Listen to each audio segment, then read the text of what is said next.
Assalamualaikum dan selamat sejahtera. Hari ini kita akan belajar tajuk 5.5 minyak sawit. Terdapat 3 bahagian utama iaitu sabut ataupun mesokap. Bahagian ini mengandungi paling banyak minyak sawit. Bahagian kedua iaitu yang berwarna coklat tidak mengandungi minyak iaitu tempurung ataupun endokap. Bahagian tengah yang berwarna putih itu ialah isirung ataupun kernel. Bahagian ini mengandungi minyak kelapa sawit yang paling berkualiti.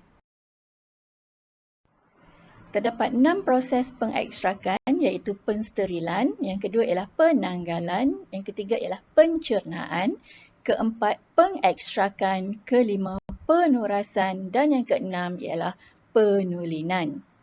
Pada peringkat pertama iaitu peringkat pensterilan, minyak dipanaskan atau distimkan pada suhu dan tekanan tinggi. Tujuannya ialah untuk membunuh mikroorganisma yang merosakkan buah kelapa sawit. Peringkat kedua, penanggalan, buah dileraikan dari tandan. Peringkat ketiga, pencernaan. Panaskan pada suhu yang tinggi dan dikacau dengan batang pemutar. Tujuannya ialah untuk mengasingkan sabut dari tempurung. Yang keempat, pengekstrakan. Perah sabut kelapa sawit untuk keluarkan minyak. Tempurung dikukus pada tekanan tinggi untuk asingkan isirung dan keluarkan minyak kernel. Peringkat penurasan, asingkan sabut, isirung kelapa sawit dengan minyak. Yang terakhir ialah penulinan. Steam dialirkan melalui minyak untuk membersihkan minyak iaitu menghilangkan bau, singkirkan asid dalam minyak. Disalurkan melalui karbon yang diaktifkan, tujuan ialah untuk melunturkan warna minyak. Komponen minyak kelapa sawit terdiri daripada gliserol dan asid lemak. Asid lemak terdiri daripada asid lemak tepu dan tak tepu. Asid lemak tepu adalah asid palmitik dan asid stearik, manakala tak tepu ialah asid olik dan asid linolik. Jadual 5.3 menunjukkan perbandingan dan perbezaan komposisi minyak kelapa sawit dan minyak sayuran iaitu minyak kelapa, minyak jagung, minyak sawit, minyak isirung sawit, minyak kacang tanah, minyak bijan dan minyak kacang soya. Kamu boleh teliti nanti ya. Kandungan nutrisi minyak kelapa sawit, lemak iaitu minyak kelapa sawit merupakan minyak yang seimbang dengan jumlah lemak tepu dan lemak tak tepu. Vitamin, minyak kelapa sawit mengandungi vitamin E dan vitamin A.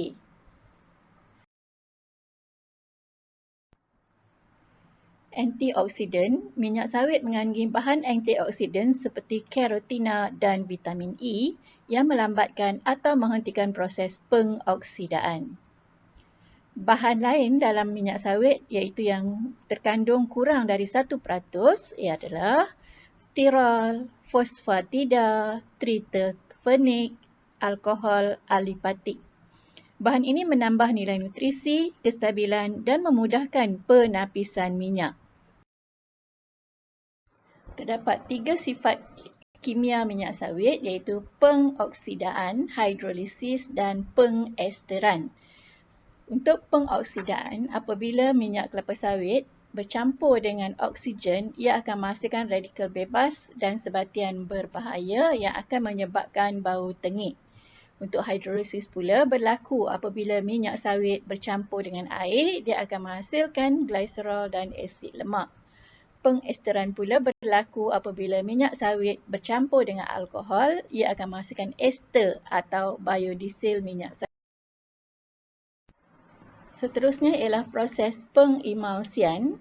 Proses pengemulsian minyak sawit merupakan proses minyak sawit dipecahkan kepada titisan minyak sawit yang lebih kecil. Hal ini meningkatkan jumlah luas permukaan minyak. Okey, di sini ditunjukkan ada 2 eksperimen.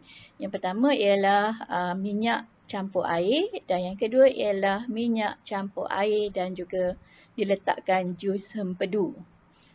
Okey, untuk yang eksperimen pertama didapati titisannya besar tetapi apabila dicampurkan dengan jus hempedu menghasilkan titisan yang lebih kecil. Jus hempedu berfungsi untuk emulsikan minyak ke dalam bentuk yang lebih kecil supaya mudah dicernakan, diserap oleh usus. Berikut disenaraikan kegunaan minyak kelapa sawit iaitu minyak masak untuk pembuatan coklat, kek, aiskrim, bahan kosmetik, barangan ubatan, minyak pelincir, lilin, biodiesel dan juga sabun. Okey, kelebihan menanam pokok kelapa sawit. Yang pertama ialah mengoptimumkan penggunaan tanah.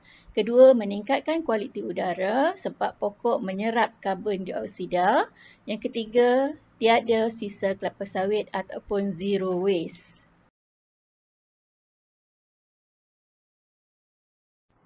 Pelepah dijadikan baja, batang pokok sampai bahan gantian kayu, tandan kosong dijadikan kompos, tempurung dibakar untuk mendidihkan air, sabut dijadikan permaidani dan tekstil, air kumbahan sisa kilang dijadikan biogas dan baja.